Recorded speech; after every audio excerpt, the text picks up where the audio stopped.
What's going on, guys? This is the Free Range Podcast with Von Miller, the podcast that cannot be contained. On this week's episode, we'll talk about the bye week, some of the stuff that I did. We'll get into week 12, all the crazy things that happen around the league. And for the Free Range segment, we'll talk about the documentary, Age of Disclosure and Do Aliens Really Exist? Let's go ahead and jump into it. The bye week check-in. What did I do? Where did I go?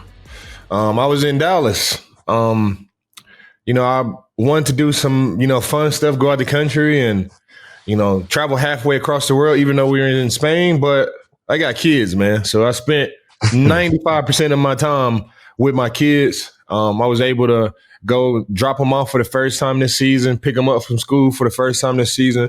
And we had a Thanksgiving like assembly with all the kids. You know, the kids do like the gobble, gobble, gobble. Yeah. Hey, I'm thankful. We love our parents. There was one of those assemblies. And in that assembly, like, it's crazy how you have these moments, like all the parents were there with their kids. And, my son was on stage and he had like his turkey feathered like hat that he had made. And, it's crazy. Like, it's those moments that really make you feel thankful and grateful.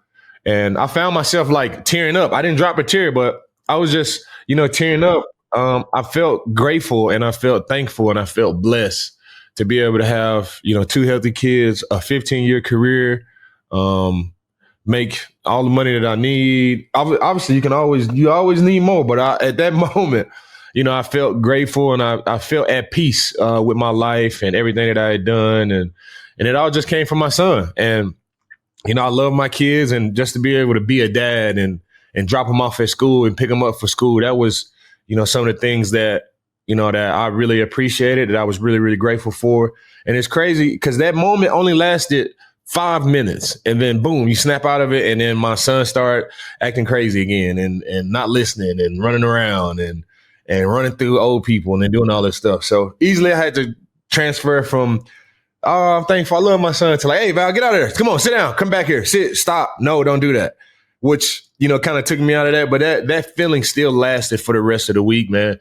And I'm just super grateful and thankful for my life and everything that, God has given me and everything that I have in front of me. We still got a career to play. And Thanksgiving is only, a couple of days away. And it just felt good to be a part of that assembly.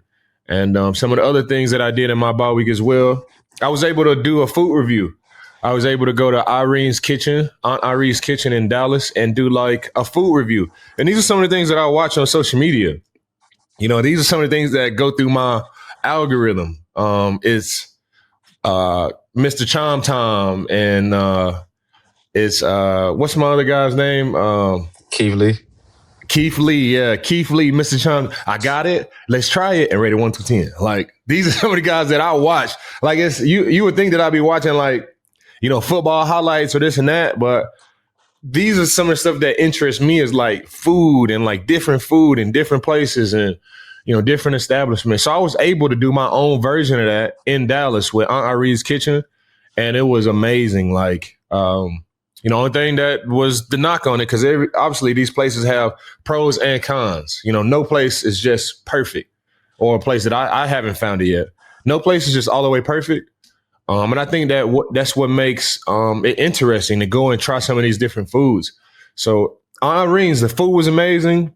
Service was okay. It was decent, but the wait was like, 30 minutes. So if you don't have time to like sit and wait for the food, that might not be the place for you. But if you're looking for great food, like seasoned, flavorful food, like that's the place. Like, it took 30 minutes, 32 minutes, 28 minutes right in there. But when that food came out, they did not miss on any of the stuff, like from the sides to the wings to the catfish to the Kool-Aid. Like, they hit on every single thing. I actually ate it like 3 times after that, because I found out that they had it on DoorDash, and like I DoorDashed it like 2 more times after that. It didn't taste because obviously it sit in that box and in that plastic. It's sitting there for an hour for it to get to you. But when you have it like fresh, like, it was super amazing. So I was able to take my son to school, pick him up from school. I did a food review, and I spent time with the fam on Sunday. I went down to my mom and dad's house. And the thing that I would love to do most is to sit down with my 2 kids and watch football. But I only get like 5 minutes of that before they running around and they start to do other stuff. But that was some of the stuff that I did on my bye week. I probably should have got a workout in, but after the food review, but I didn't. I just chilled and I just kicked it with the family. I watched some crazy games. And speaking of games, let's get into it. Let's look around the league and see some of the crazy things that happened this week. Around the league, it was a crazy week. Week 12 was definitely interesting. We can start off with the Cowboys game, the Cowboys versus the Eagles. I think it was 21-0 at halftime. Yeah. Yep. And I think everybody was like, oh, it's happening again. Like the Cowboys are gonna lose to the Eagles. Yeah. And then boom, like play after play after play after play. And if you look at it from the outside, you were like, oh, that was Dak Prescott. But it wasn't all Dak Prescott. Like they had huge turnovers. Like the turnover that they had on special teams where the guy got knocked down and he got back up and ran all the way around and then forced a fumble. Like that was the biggest play of the game. That was a good play. That was the biggest play of the game for sure. And then George Pickens, he went off too. He had 9 catches, 146 yards, and a touchdown. Like George is going crazy. Like he's blacking out right now. I think he's second in the league. He's second in the NFL in receiving yards. He's under JSN, and I think he's over 1,000 already. Like it's 6 games left, and he's already over 1,000. JSN is at 1,300 yards. Like receivers are going crazy this week. Myles Garrett had a 3-sack game.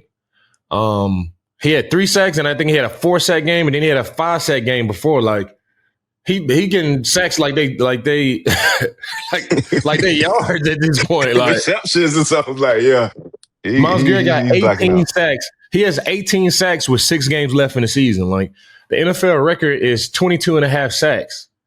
He's gonna break that. He's gonna break that this year. He has to. Like all it takes is just one more sack and he's 3.5 away. So it's definitely doable. And speaking of Myles Garrett, like he's only 14 sacks away from me. And I think I was in the league 6 years before he got in the league. Like, bro, what's going on? I gotta get to like top 6 to like stay in the top 10 because you got Myles Garrett and you got TJ Watt and you got all these other guys that's behind me. Like I got to get deep in the top. I got to get deep in the top 10 to like stay there. So I think 6 would be a good spot for me because you got guys like Myles Garrett that's getting 5 sacks a game and 6. like what's going on? Like, are they at least scratching them? Are they like? What happened Does to that the mean chip? you're gonna stay a little longer in the league, 20 years or something, to keep them young guys back? I have to. I gotta squeeze out as many sacks as I can get. Like I'm definitely playing next year. I'm definitely playing next year for sure. I have to. Like I have to play. I have to play next year. I you know what I'm saying? My mom always said like if you want to make God laugh, start making plans. Like that's definitely on the books. Like if I'm able to come back here, that would be great. But just to have another opportunity to play next year, like I have to play next year regardless. Like knock on wood, we finished this year how it's supposed to be, and next year is definitely on the books for me. Like I definitely have to play. I definitely want to play next year. And that's just a little piece about me. But back to Myles Garrett and his teammate, Shedeur Sanders. Like I've been a fan of Shedeur like since he was in Little League football, playing football in Dallas, like for Coach Prom, like schools in Dallas. And, obviously you keep in touch with Shedeur and all his brothers and, you see what they've been doing over these years and you see what Coach Prom is doing. And now Shedeur finally got his shot to start. And not only did he take advantage of that opportunity, he won the game. He is the first Browns quarterback in 25 years to start and win the game, which is amazing. Yeah. Which is crazy. And not only did he win the game, like he won the game like in amazing fashion. He had great plays. He had great throws. He did have one good throw to the other team, but Yeah, they gonna get. Yeah, you got to give up one.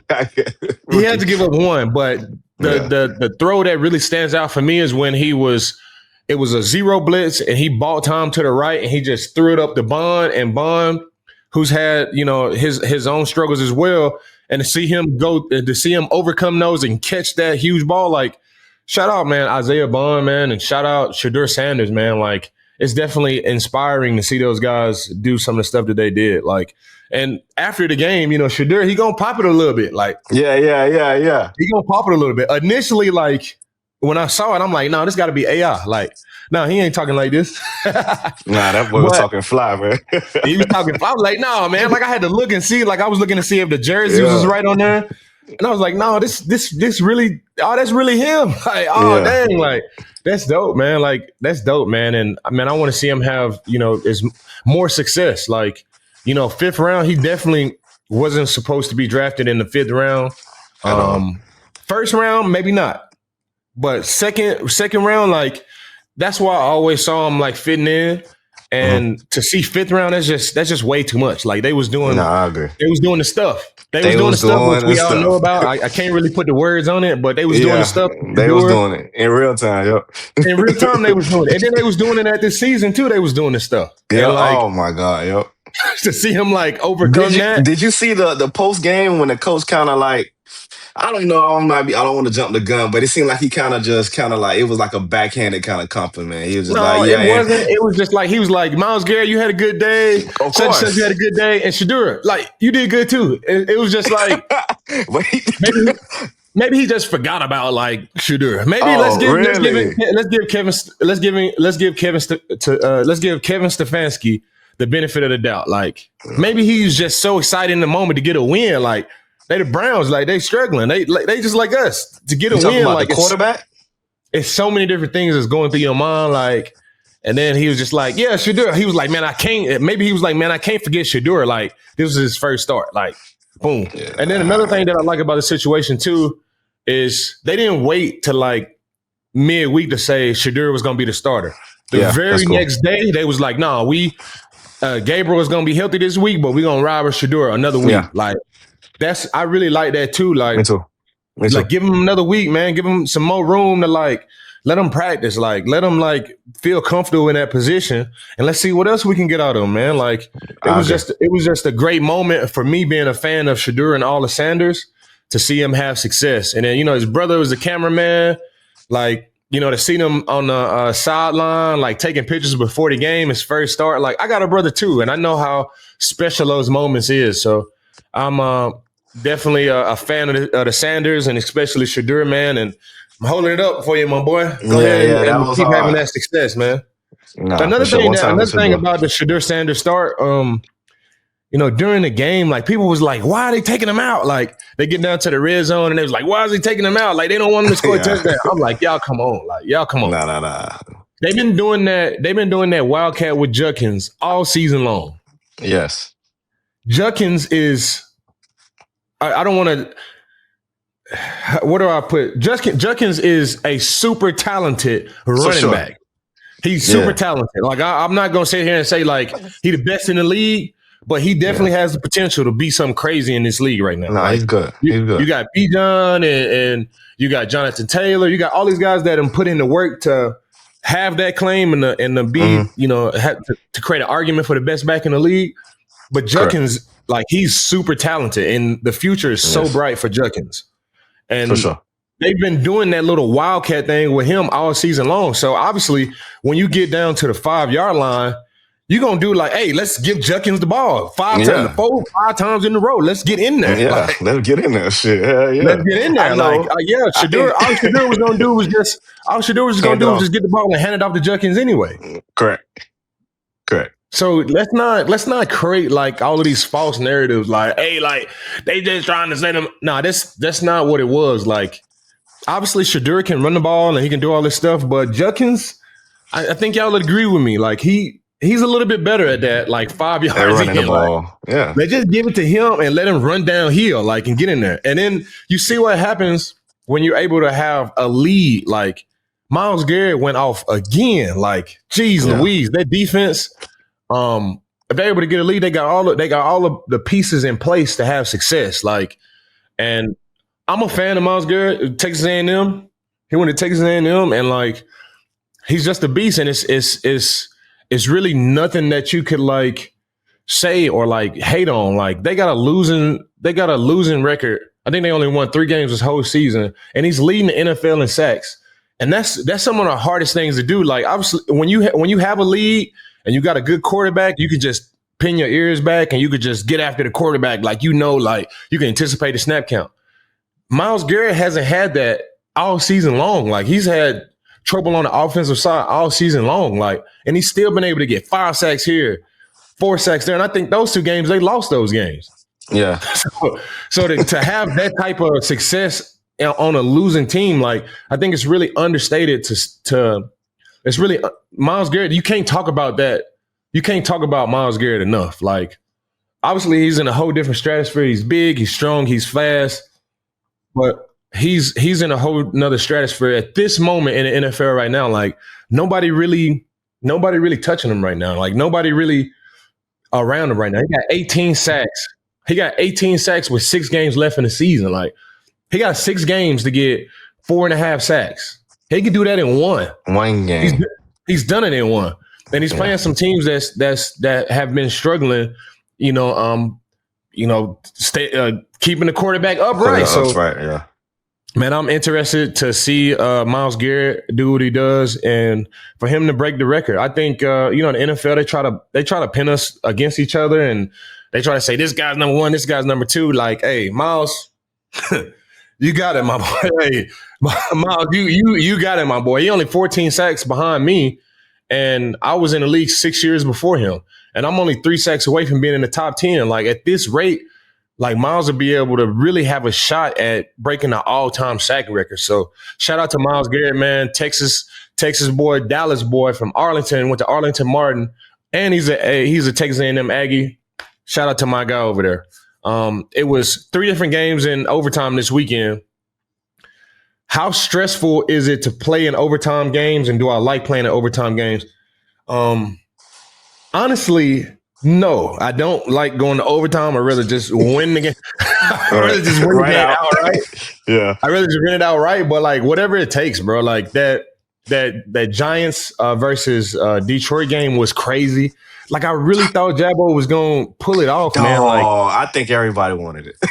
Man, everybody wanted it. And they're in the division, but I'm a Jameis Winston fan. Like, through all the adversity and the ups and downs and starting and then being benched and being a second-string quarterback, third-string quarterback, his personality and the way he approaches life, it don't change. Like, and it's just so inspiring and just so dope to see. Like, you want like success for guys like that, man. And I wanted it for the New York Giants, man. I know we play them in a couple of weeks, but I wanted it for Jabbo, man. And it was just a tough go. Like, the Detroit Lions, they got their senses together, and they was able to win in overtime. And Aiden Hutchinson had a big walk-off sack.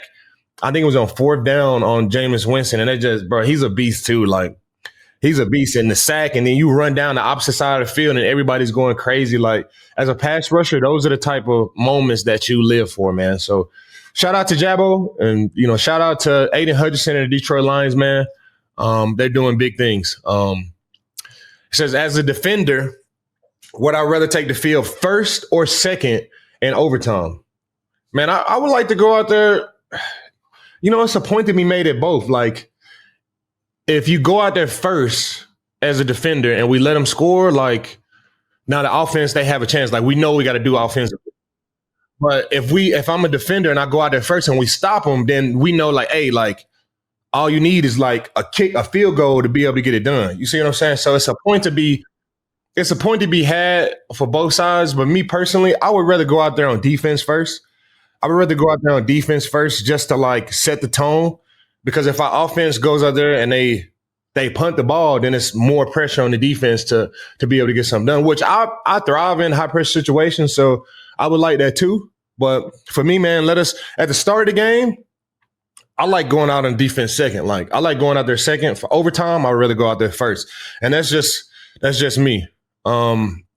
JSN, like he went off too, and I've gotten to know JSN for a little bit, throughout these last couple of years. He's a great dude, bro. Like he's a great dude, and when good dudes have success, like it's easy to root for those guys. Like he's not the 6'4" wide receiver or like super fast, but bro, he know how to get open, bro. He know how to break tackles. Like him and Sam Darnold, they blacking out right now. They connection is amazing, and they only had this off season and training camp to get there. So it'd be dope to see where they go with that relationship over the years, man. And yeah, man, shout out to the Seattle Seahawks. I know we talked He about on pace for 2K too. it was some more disrespect during the games this week. Like I know we seen guys spit on guys, we seen guys, push after the play and do all type of crazy stuff. After the Monday Night Football game versus the Carolina Panthers and the San Francisco 49ers, Jawan Jennings had a retaliatory punch on Trayvon Moehrig. And everybody's trying to see where it came from. It was towards the end of the game. And Trayvon, it seemed to be that Trayvon got like a below the belt like punch on Jawan Jennings, and you can see him like wince in pain and like kind of grab himself. And then, Jawan Jennings after the game, like he went and found him and he had to let him be known. Like, hey, like it's, the question was asked earlier, has this stuff always been going on? And we just not seeing it. We're just not seeing it now just because of cameras. For me, like I've never been in a situation with all this extra stuff. Like I'm so focused on winning the game, and like I don't really even talk much. I barely even talk to my teammates. Like I got the pacifier mouthpiece, and I barely even talk to my teammates. So it's like I'm not focused on all the extra stuff, but obviously it's more attention on it right now. And then all of these guys here, we are real men, and men like respond to things. Like no matter if it's disrespect or if it's success, like there's always a response that is had between men, especially in the National Football League. And whenever you do something like that, something like disrespectful, whether it's spitting or a low blow, like they're gonna respond, and you don't really know what their response would be. And I think that's why the NFL has tried to do so much on cracking down on the taunting and the unnecessary roughness. And if you go back to like the OBJ days with Josh Norman, like those are the two guys responding to like the disrespect, like and like the face mask and then the unnecessary roughness. Like I think the NFL has tried to do has tried to really cut down on the opportunities to have disrespect in the game or the moments to have disrespect, because they are aware of this too. Like this stuff can get like out of hand quick, like, and it could like lead over into like the tunnel or like, like the locker room. You remember back in the day, this was in the NBA where Chris Paul, like, what was it? Chris Paul went into the locker room. To the locker room, yeah. So we don't see how bad you really want to do it. Yeah, we don't want that. Like me personally, like let's just play good football, bro. Like, and if you get beat, you get beat. Like, but handle it between the play. Like all that extra stuff is really no place in the league for it. And that's just my opinion. Even the taunting stuff. And I know, Theo, we talked about this earlier. Like, the NFL getting soft. Like a little. Man, but the NFL I do agree. The NFL is as big and as marketable as it's ever been. And you don't want guys to be like, oh man, look at all of these guys out here. They're just, you know what I'm saying? Like, you know what I'm saying? Like, we want to ensure the growth of our league. And all the little like side stuff is really no place for it. Like, I can see like you get a first down and you like do a little dance or something like that. That's cool. Like, or you get in the end zone or you get a sack and like all of that stuff is like cool. But once you make it like personal, like you really don't know how somebody is going to react. Like these people come from different backgrounds. Like they come from different places, and that response could be a response that could really put a black eye on the NFL. So me personally, like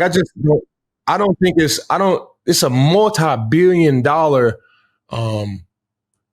business. Like it's so much money going on, and it's so much money to be had. Like, what we doing? Like low blowing and doing all that extra stuff, bro. Like, and you can't rack it up to like, oh, you can't like rack it up to like, hey, like they just passionate about the game. Like, no, that's just lame. That all that stuff is Yeah, just lame, bro. that's Like, what I'm asking. What does it come from? Does it come from you guys trying to like not hurt each other, but just the nature of the game is violent, and so it's just like everything's off the table. I don't care. I spit on him. I punch him. I rake his oh, eye. bro, Like, does it?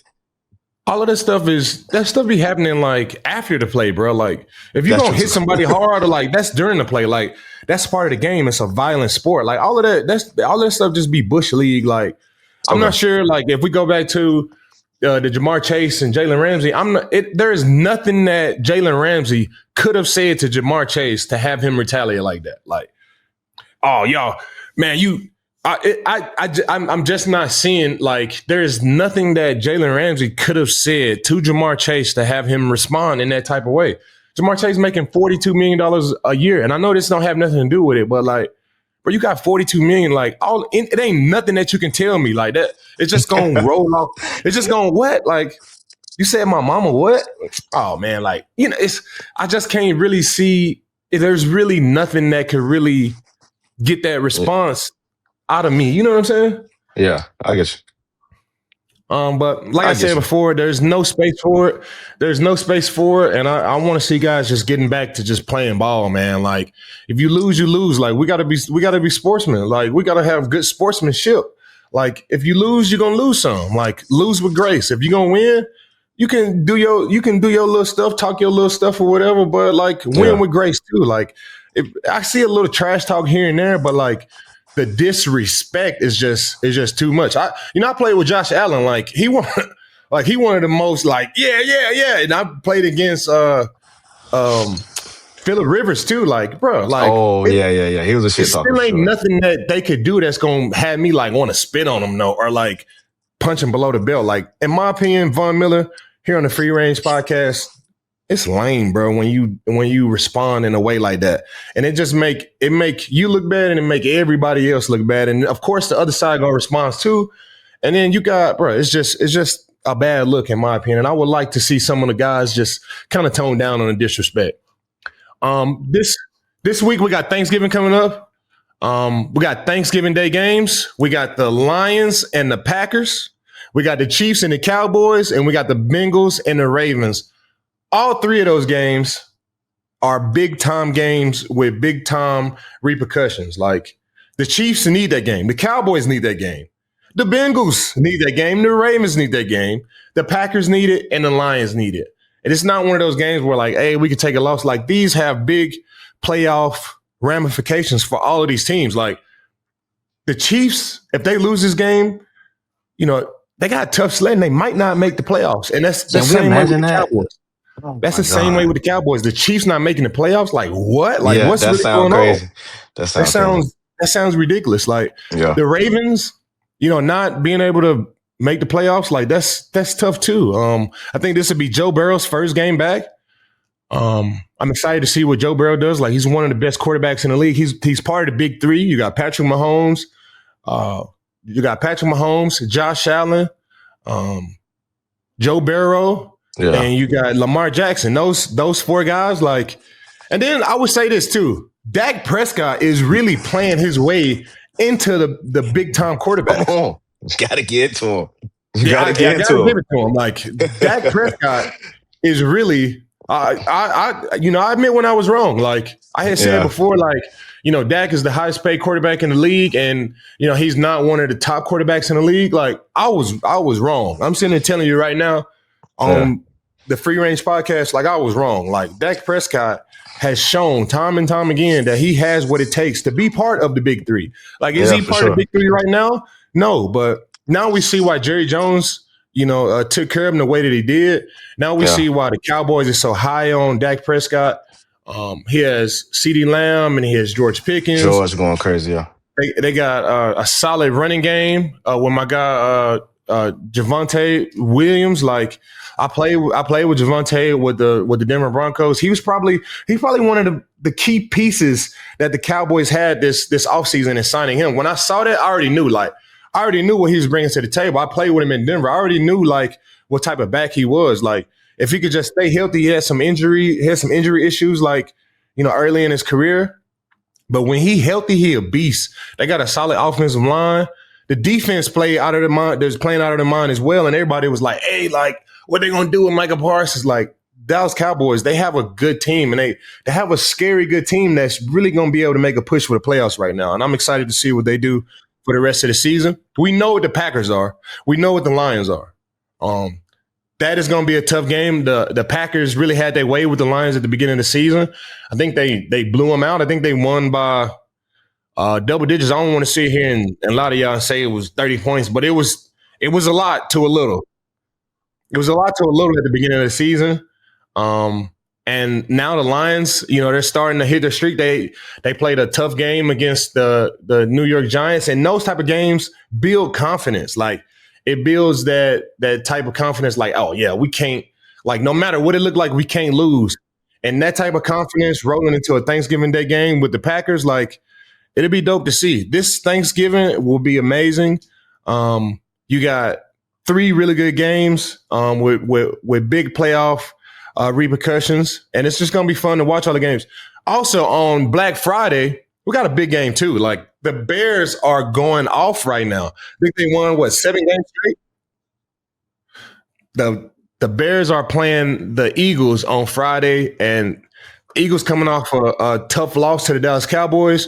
The Bears are coming into it with a multi-game winning streak. Those 4 games are going to be amazing. Like this week is going to be set up for an amazing week. You got family, food, football. It's going to be amazing, man. I'm looking forward to it. They did a really good job scheduling this week, and it's going to be really nice. Some of the things that I like about Thanksgiving is obviously the food. Like I'm a foodie. I love eating food. And I love my family too. I love being around my family. So having food and family and football, like it doesn't get better than that for me. Are we getting a review for Thanksgiving? A full review for Thanksgiving? Maybe. What's I like to do full reviews of like businesses. I like doing them in my car too. Like not my Escalade. I don't like, new car and food and don't mix. Like the quickest way to get that new car smell out of your car is to eat food in it. Like when I'm driving, we're gonna eat that. I'm not taking no food home. Like we ain't doing takeout. If I go somewhere, I'm gonna eat it in the restaurant or I'm gonna eat it like outside. Like we're not eating food. Like I remember my daddy, we had went down to DC and we had honeymoon chicken. And my daddy I was like, hey, daddy, like, hey, we ain't driving all the way back to Virginia, a 45-minute drive with this chicken smell in my car. Like, it ain't happening. It is just not happening. You got us at that Chinese spot too. Y'all finna eat that Chinese food too, yeah. Where y'all gonna eat that at? Oh, I guess back there. No, we're not eating it in the car. And speaking of chicken, I have Greener Pastures chicken, and we have some big time athletes that are involved with Cortland Sutton, Patrick Mahomes, Drew Brees, Ed Oliver, Greg Rousseau. And I think, I've been doing this almost 10 years now. And I just started to, partner with athletes and, give ownership to, athletes. But this is an angle that I'm really, really, proud of. That athlete, the athlete protein angle, like that you can have, like the clean protein. Like nobody's doing that. Like you have athletes that promote like protein and supplements and stuff, but you really don't have like athletes promoting like chicken or beef or anything like that. So that's something that I want to lean into with Greener Pastures Chicken and get, a few more athletes involved and partner with a few more athletes. I think it could be something big, there. I think, it could follow along the same lines as TB12, the same way TB12 did with nutrition and the same way Prime Energy did with hydration. Athletes really move the needle and they really move culture. And when athletes get around, they get behind clean protein. I think it's a lane there that nobody else is in. But with Greener Pastures Chicken, we're right there on the verge. So you guys head over to greenerpastureschicken.com and see some of the great stuff that we're doing. I really appreciate that.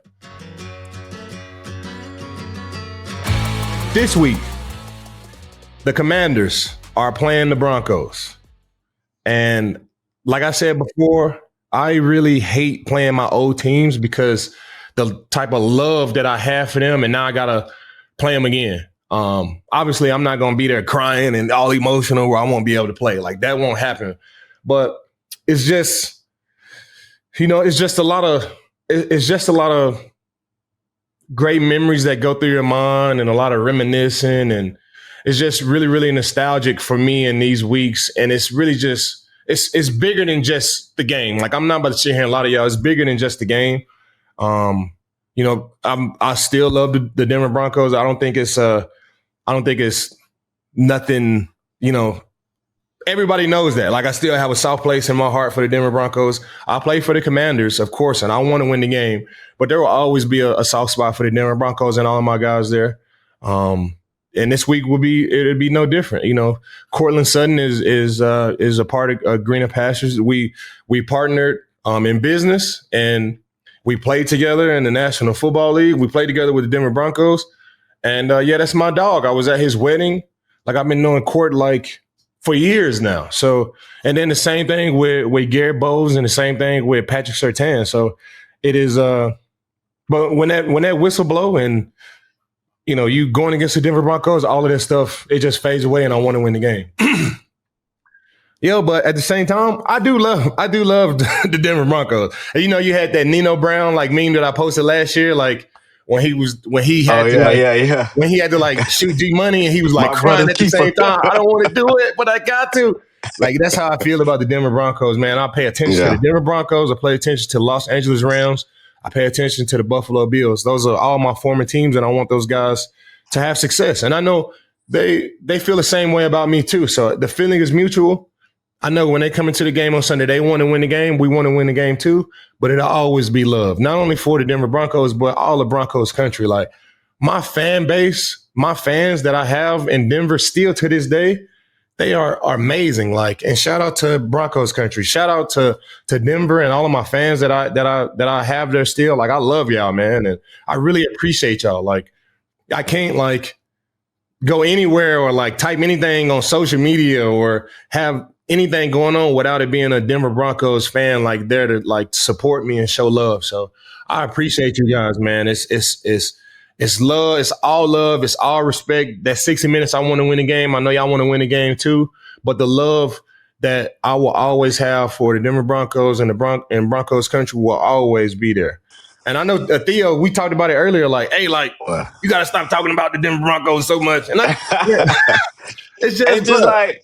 I get it though. I get it. That's your first, man. That's my first. That's my baby. That's my, you know what I'm saying? It'll always be love and it'll never go nowhere. Yeah. And sometimes like I know you was afraid of like the Commanders fans or the Bills fans or the Rams fans saying like, oh, you with us now, let them go. Like, yeah. Y'all don't like get it. And I'm sure if like my Karen fans here on the Washington Commanders, if they were in my position too, they would feel the same way. It wouldn't be just instant hate. That'd be fake because you can never have the type of career that I have, the Denver Broncos, and just totally forget that. Like, I love my fans here with the Washington Commanders, and y'all are the priority right now. And I want to win this for y'all, and I want to do great things for y'all. But that love will always be there, and I think y'all would agree with me on that. That love will always be there for all three of my other teams. They get it, and they just try to give me a hard time, but I know y'all get it, man. Y'all know I love the Denver Broncos, and I love y'all too. Both things can coexist. Yes. And speaking of true, for sure. And speaking of coexist, we are getting into the free range segment. Oh, here we go.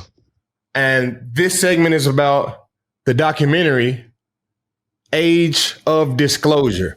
It is a documentary about government officials shedding light on UAPs and non-human biologics and non-human life forms and non-human technology.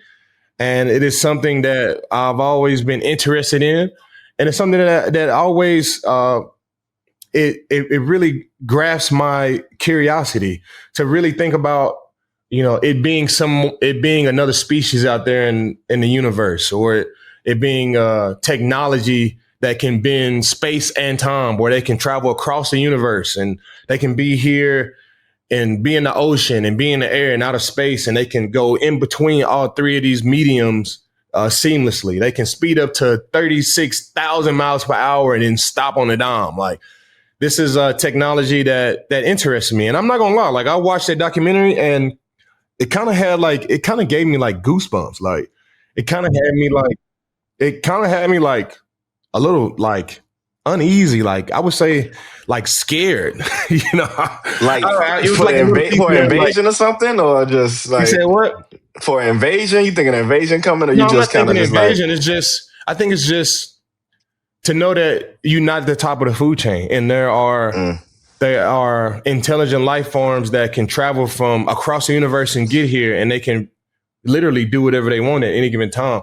But I would say that these beings are friendly beings? because they haven't done anything throughout, you know, all of this thousands of years. They haven't done anything to show otherwise. Like, they come and they're curious and they fly around, and for some reason they always show up over like military sites. The sightings mostly are like military establishments and, you know, nuclear bases and atomic bases and, you know, all this stuff. For some reason, they are super curious with what we're able to do in those type of establishments.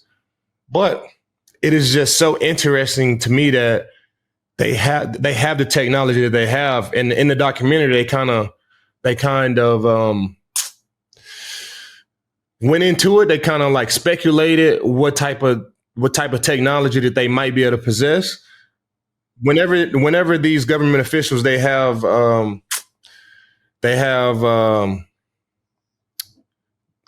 these government officials, they like run into like these alien life forms, or they run into a spaceship, or they have a sighting, you know, they always say that there is no sound, or there is no obvious signs of propulsion, or like they can speed up instantaneous and stop down. And these type of movements would really turn human beings into like pudding. And in the documentary, they kind of speculate what technology they possibly could have. And they were saying that they could create a bubble around whatever spaceship that they're in, or whatever vehicle that they're in. They could create a bubble that really that alters space and time. So they're able to travel through air, space, and water seamlessly. Like, they had a video of this UAP going through the water and back in and out the water, and they didn't leave a splash, like traveling at thousands of miles per hour. Like, you know, if you throw a rock in the water, like, it'll skip across the water or it'll be a splash. These aliens have the technology to be able to like go in and out these mediums into space and back down, and not leave any type of emissions, or like no signs of propulsion or no splashes. And that was super interesting to me. And, you know, in this documentary, they said that they have secret government establishments that have been tracking UAPs and UFOs and non-human biologics for at least 80 years. And they've been, you know, like categorizing and documenting all of this stuff. And I just thought it was so interesting that you have government establishments that want to put it out. Like, you have people in a documentary that were whistleblowers, and then you had people that was trying to keep it like under wraps. And I kind of see it both ways. Like, if President Trump got on the microphone and said, "Hey, I want to let the world know that we are not alone, and we have proof of UAPs and non-human biologics, and this is the video," and they show like a clear video, bro, people would lose their mind. Like, it'd be so chaotic. But at the same time, if that is true, I would like to know. Like, I can see it like both ways, and that's why we have the government that we have. They have our best interests at heart, and, you know, I think the emotional intelligence that human beings have, I think the average is not very high, and people would just like go crazy if they if they found Yeah. out like aliens were real and they had definitive proof. So I really see it both ways. That like do you tell So people or why do you not now tell people? though? Why now? Why now? Why tell us now?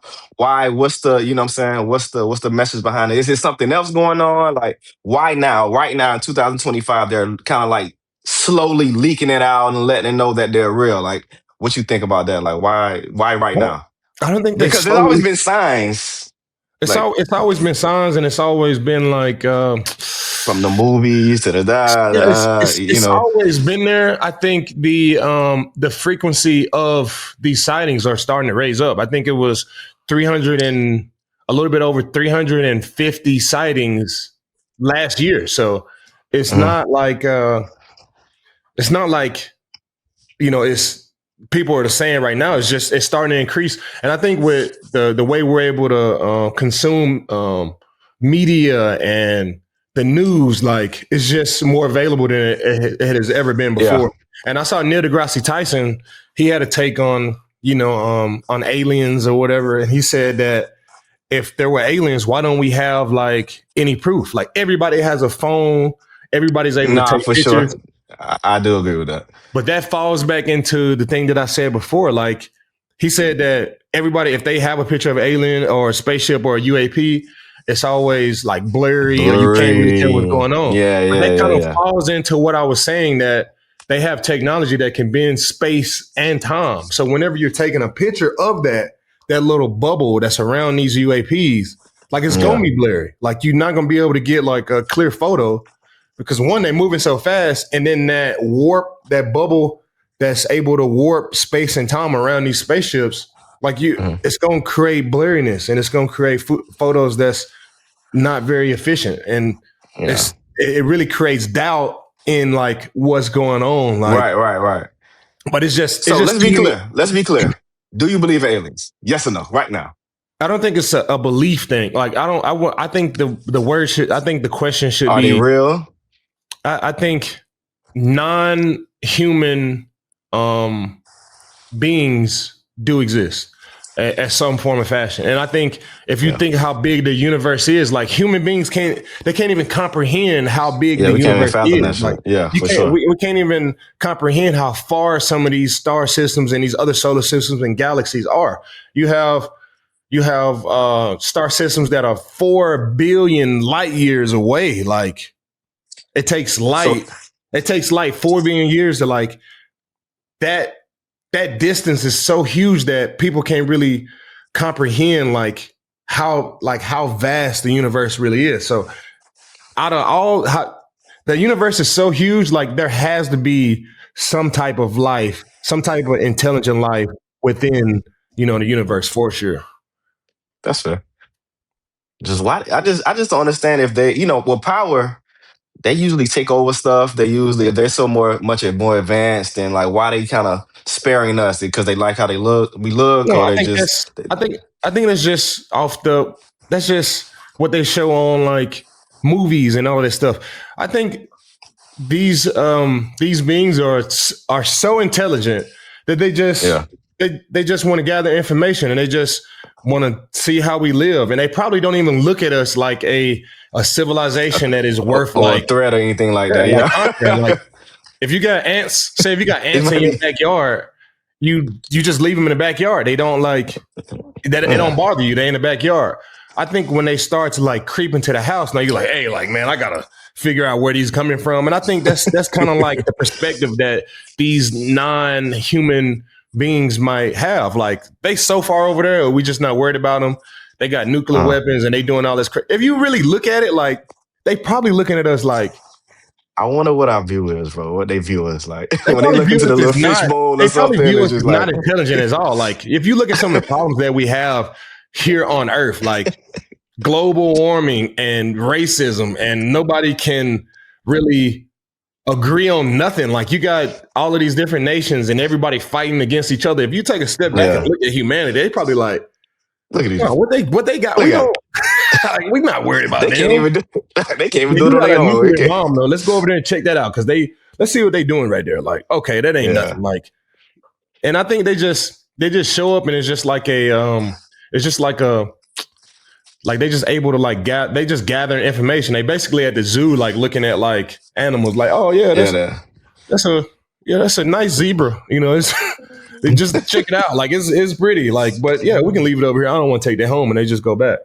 So it was definitely y'all go check out that documentary. It's called The Age of Disclosure. It's on Prime, and yeah, it's really mind blowing to see what the government has done to put out some of this information and then what they do to really dampen this information. It was definitely a documentary that really had me curious, and it had me shooken up a little bit too. Like I think you leave that documentary not questioning whether they exist or not. Like it for sure that non non non-human beings definitely exist. yeah, UAPs definitely exist. I don't think that is the question. The question is how much information can we receive? Like that's what my question was. Like, where's the information? I need more information, and it just left me with yeah. more questions.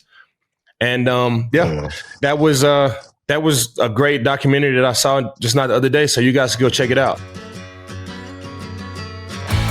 Thanksgiving is tomorrow. For me, what I look forward to the most is just spending time with my family, man. Like spending time with my family and my friends, like food and family and football. Like you really can't go without it, man. It's to sit down and have a good meal, like with my sons and my mom and my dad and my nephews and my brother and my uncles and my aunties. Like it's something that I've always like that I always love. When you mix family and good food, no matter the holiday, it's gonna be special. You can have family and good Yeah. food on 4th of July, family and food on Christmas Day, family and food on New Year's Eve. Like once you can mix family and good food together, it doesn't matter the holiday. Thanksgiving is just the one that's coming up for us. The top 5 Thanksgiving foods that we can't go without here at the Miller household. I think one is you got to have a fried turkey. You gotta have a fried turkey. I know some people bake them or whatever they do, but you have not really lived until you had a fried turkey. Also, you haven't really lived until you had a smoked turkey. Smoked turkeys are amazing on 2 totally different spectrums. But when you taste that smokiness on that turkey, like it is amazing. And you mix that in with some stuffing. A lot of people they make stuffing, but a lot of people make it the wrong way. Like you got to have that stuffing that's like soft and you able to put the cranberry sauce on the stuffing. And then you got to have collard greens too, like not spinach and none of that other stuff. Like you got to have the OG collard greens where you put the hot sauce on it. And I also like a good mac and cheese. Thanksgiving they do the mac and cheese casserole and they have like the shredded chicken in there. Like I love all that too with the little burnt cheese on top, like the crust on top. And then I love Caribbean food too. So I love a little oxtail on there, a little jerk chicken, plantains, like just to give it a little flavor. So those are my top 5 dishes. A good bottle of wine. I'm gonna see if my mama can make some Kool-Aid too, because I've been on like a little Kool-Aid like binge lately. And it's people say you just get the Kool-Aid and you just mix it with sugar. That's not the way to do it. It's other little seasonings and side missions that you got to do to make the Kool-Aid great. You just don't want to have sugar water. And my mama know how to do it. And my mama know how to do it. I'm not sure what she do, but she know how to do it. So I'm gonna definitely pay attention so I can start making me some Kool-Aid too. This is Miller's Mailbag. And we're going to finish off this episode with questions from you guys. You can write in or send an audio message of your questions to vonmiller@odyssey.com. Hey, Theo, what do we got today? We got one from Isaac Aranda. Not a question, but I remember riding to the game against the Texans with you and Lil Donnie in your second season in the black Range Rover about 10 years ago. I remember it like it was yesterday. You know what that is? That's definitely Isaac. Yeah, that's my guy. Lil Donnie, that's my cousin. And okay. Yeah, that was in 2013. Like that was a long time ago. I had to be 24 years old back then. Like that was my third season. That was my third season. And no, wait. That might have been my second season in 2012 because driving to the game that was that had to be in Denver, and we played we played Matt Schaub and the Houston Texans in Denver. That's where AJ Johnson he had bombed Champ Bailey like twice in that game, and that's when Joe Mays had a crazy hit on Matt Schaub where he like tore his ear up. You remember that? Like, you remember the highlights of that? Like, Matt Schaub got hit so hard that his ear had started bleeding. Damn, no. And that's where they started making the changes. Like, you can't fall on top of the quarterback. That was like the hit that got it going. You know, guys used to hit him and then fall on top of him, like drop him into the ground. Yeah, that hit is what really got the ball rolling. But yeah, what's up, Isaac, man? Shout out to my guy Isaac, Lil Donnie, everybody out in West Texas, everybody out in Crane, Texas, man. I appreciate y'all. And we got another question too. What we got? We got one from Raul. If you had a spacesuit that could withstand any of the elements, what planet would you go to in our solar system and why? If I had a spacesuit that could withstand the elements and I could travel faster than the speed of light, I would definitely explore, our nearest galaxy, Andromeda. There are multiple stars in that solar system that have planets around them that are suitable for life. Kind of like our, planet here in our solar system. So I would fly to Andromeda, the Andromeda galaxy, which is our closest galaxy, and just kind of scope around and see what type of solar systems that they have, see if they have any solar systems that are comparable to ours, and see if they got life. Maybe it's another like fun and another reality. I was just gonna say there might be another.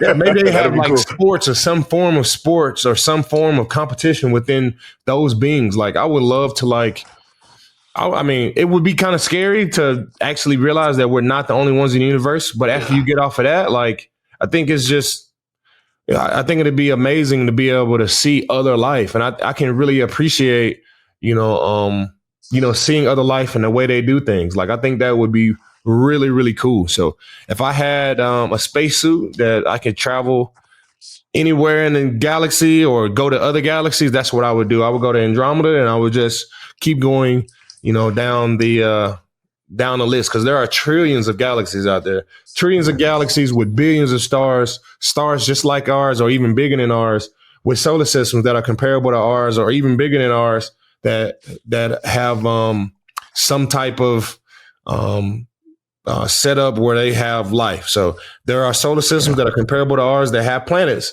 just like ours that may be holding life, and you'll never be able to know unless you could travel there. So that would be some of the things that I would do if I had a spaceship, a spacesuit, or any type of equipment that I could travel faster than the speed of light, and that would keep me from freezing up or being exposed to any type of crazy amount of radiation. Yeah. Like the Silver Surfer or something. Like the Silver Surfer. just appearing in people's shit. All right, guys. That was the Free Range Podcast, the podcast that can't be contained. I appreciate you guys tapping in. Remember, pressure is privilege. It takes what it takes. I hope you guys have an amazing Thanksgiving where you're able to spend time with your mom, dad, brother, sister, son, daughter, teammates, co-workers, whatever you guys have, man. I'm sending you so much thanks and so much appreciation and so much love. And I hope you guys have an amazing Thanksgiving. This is this week's episode. Make sure you guys tap in next week on Wednesday. Thanks and gig 'em. I appreciate you guys. If you're rocking with this show, be sure to follow us at your favorite podcast app. And while you're there, go ahead and drop a 5-star rating and leave a review. I want to hear what you think. Free Range with Von Miller is presented by Odyssey.